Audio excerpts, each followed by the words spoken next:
Hi friends, నేను 8,000కి అయితే active 6,000కి అయితే సిబిజెడ్ ఇస్తా అని చెప్పి అయితే పెట్టాను. చూస్తున్నారు కదా వెహికల్స్ అయితే. ఎవరైతే మన ఛానల్ ని సబ్స్క్రైబ్ చేసుకోలేదో వాళ్ళైతే సబ్స్క్రైబ్ చేసుకోండి. ఇంకా వన్ డే అయితే టైం ఉంది. టుమారో అయితే నేను యూట్యూబ్ లో అయితే 2 o'clock అయితే రివీల్ చేస్తున్నాను. చాలా మంది అయితే కామెంట్స్ చేశారు. ఆ కామెంట్స్ చేసిన వాళ్ళు చాలా మంది అయితే సబ్స్క్రైబ్ చేసుకోలేదు. యూట్యూబ్ ఛానల్ పేరు చూస్తున్నారు కదా, జీకే మోటార్స్ భాష స్క్రీన్ పైన వస్తుంది.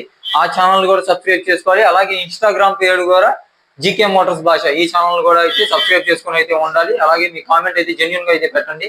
ఎవరైతే జెన్యున్ గా పెడతారో వాళ్ళకైతే వెహికల్ అయితే వచ్చింది. అలాగే ఈ రీల్ అయితే ఎవరికైతే షేర్ చేయాలో వాళ్ళకైతే షేర్ చేయండి. అలాగే మన ఛానల్ అయితే సబ్స్క్రైబ్ చేసుకోండి. ఈ వీడియోని కూడా సేవ్ చేసుకుని లైక్ అయితే చేయండి ఫ్రెండ్స్. మీరు చాలా మంది అయితే కామెంట్స్ పెట్టారు. ఆ కామెంట్స్ లో అయితే చాలా మంది అయితే సబ్స్క్రైబ్ చేసుకోలేదు. వాళ్ళ బ్యాడ్ లక్ నేనైతే ఏం చేయలేను. ఇంకో వీడియో అయితే నేను చెప్తున్నాను. ఓన్లీ వన్ డే అయితే టైం ఉంది. రేపు 11 o'clock దాకా అయితేనే మెసేజెస్ అయితే చూస్తాను నేను. ఓకే ఫ్రెండ్స్, చూస్తున్నారు కదా, మెసేజ్ అయితే చేయండి, కామెంట్ అయితే చేయండి. అలాగే మా ఛానల్ అయితే సబ్స్క్రైబ్ చేసుకోండి. జీకే మోటార్స్ భాష యూట్యూబ్ ప్లస్ ఇన్స్టాగ్రామ్ రెండింటికి అయితే సబ్స్క్రైబ్ చేసుకుని ఉండాలి. Okay friends, thank you.